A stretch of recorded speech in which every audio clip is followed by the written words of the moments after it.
ഞാനെന്ത് പുസ്തകം എഴുതി പൂർത്തീകരിച്ചിട്ടുണ്ട്? ഞാൻ എന്ത് പുസ്തകത്തിന് തലക്കെട്ടുണ്ടാക്കിയിട്ടുണ്ട്? ഞാൻ ഒരാളെയും ചുമതലപ്പെടുത്തിയിട്ടില്ല. ആ വാർത്ത പ്രസിദ്ധീകരിച്ചില്ല. എന്തായിരുന്നു ലക്ഷ്യം? പാലക്കാട് ചേലക്കര തെരഞ്ഞെടുപ്പിൽ അലങ്കോലപ്പെടുത്താൻ. എന്നിട്ട് അതിനൊരു ഉപമയും കൂട്ടിച്ചേർത്തു.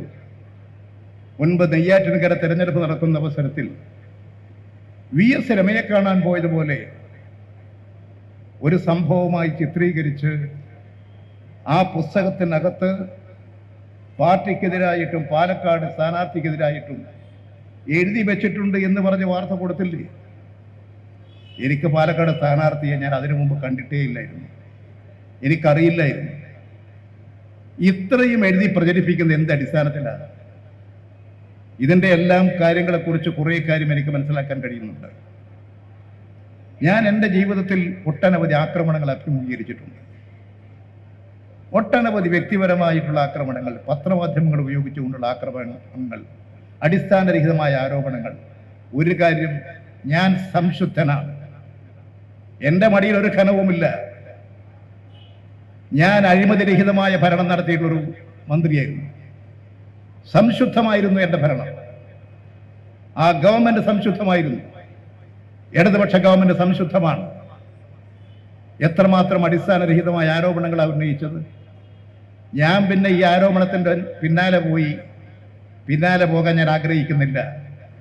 എന്നെ തിരിച്ചറിയേണ്ടത് ഈ നാടാണ്, ജനങ്ങളാണ്. ആ ജനങ്ങൾക്ക് എന്നെ അറിയാം. ഈ നടത്തിക്കൊണ്ടിരിക്കുന്ന ആക്രമണങ്ങളെക്കുറിച്ചും ജനങ്ങൾ മനസ്സിലാക്കുന്നു. ഈ നാട് പുരോഗമന ഇടതുപക്ഷ പ്രസ്ഥാനങ്ങൾക്ക് അനുകൂലമായി ചിന്തിച്ച് വളർന്നു വരുന്ന നാടാണ്. ഈ രാജ്യത്തെ പുരോഗമന പ്രസ്ഥാനങ്ങൾ ശക്തിപ്പെട്ടാലേ ഈ നാട് അഭിവൃദ്ധിപ്പെടും. നമ്മൾ ഒരുപാട് വളർന്ന് വികസിച്ചിട്ടുണ്ട്, ഇനിയും ഒരുപാട് വളർന്ന് വികസിക്കണം. ആ വളർച്ചയിൽ ഇടതുപക്ഷത്തിന്റെ കരുത്താണ് പ്രധാന ഘടകം. ആ ഇടതുപക്ഷം ദുർബലമായാൽ നാട് ദുർബലമാകും.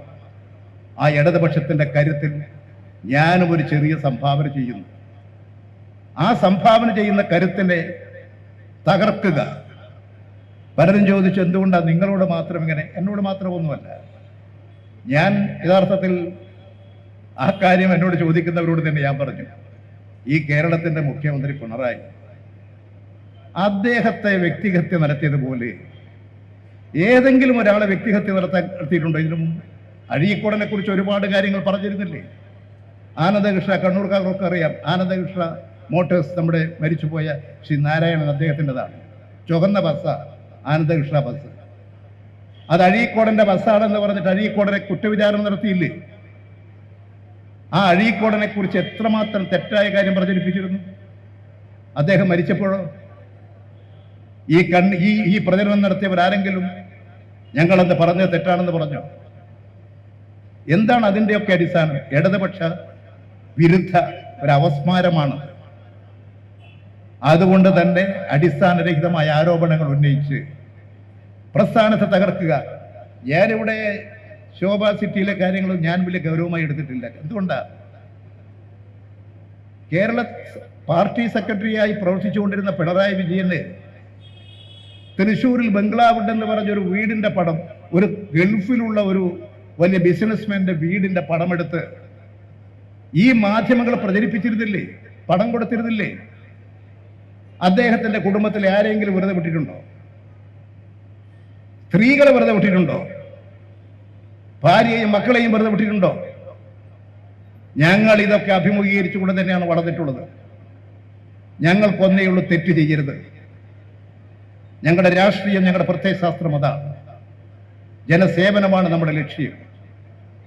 തെറ്റായ ഒരു കാര്യങ്ങളും ചിന്തിക്കുകയോ പ്രവർത്തിക്കുകയോ ചെയ്യാതെ സംശുദ്ധമായ ജനങ്ങൾക്കിടയിലൂടെ സഞ്ചരിക്കുക.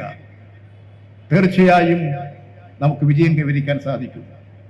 ആ ലക്ഷ്യത്തോടു കൂടിയിട്ടാണ് ഞാൻ ഈ പുസ്തകം തയ്യാറാക്കിയത്. ഈ പുസ്തകത്തിൽ എൻ്റെ ജീവിതത്തിൽ കുറേ ഭാഗം ഇതിൽ രേഖപ്പെടുത്തിയിട്ടുണ്ട്. ഇനിയും ഒരുപാട് ഭാഗം രേഖപ്പെടുത്താൻ ബാക്കിയുണ്ട്. ഇപ്പോൾ ഇതിൻ്റെ അനുഭവത്തിന്റെ അടിസ്ഥാനത്തിൽ എന്നെ സ്നേഹിക്കുന്ന ഒരുപാട് ജനങ്ങൾ എന്നോട് പറഞ്ഞുകൊണ്ടിരിക്കുന്നത് അടുത്ത ഭാഗം തുടരണം. ഞാൻ ഉദ്ദേശിക്കുന്നത്, ഇന്ന് പറയാൻ വിട്ടുപോയ ഒരുപാട് കാര്യങ്ങളുണ്ട്. ഇന്ന് വെളിവാക്കാത്ത കുറെ കാര്യങ്ങളുണ്ട്.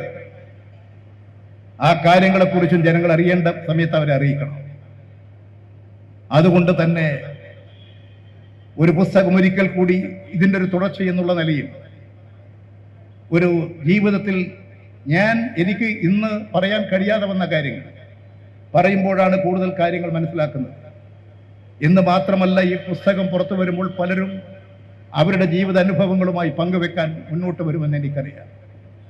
അവരിൽ നിന്ന് ഞാനുമായി ബന്ധപ്പെട്ട വിഷയങ്ങൾ കൂടി ശേഖരിച്ച് എൻ്റെ രാഷ്ട്രീയ ജീവിതത്തിൻ്റെ ബാക്കി ഭാഗം പൂർത്തീകരിക്കണമെന്നാണ് ഞാൻ ഉദ്ദേശിക്കുന്നത്.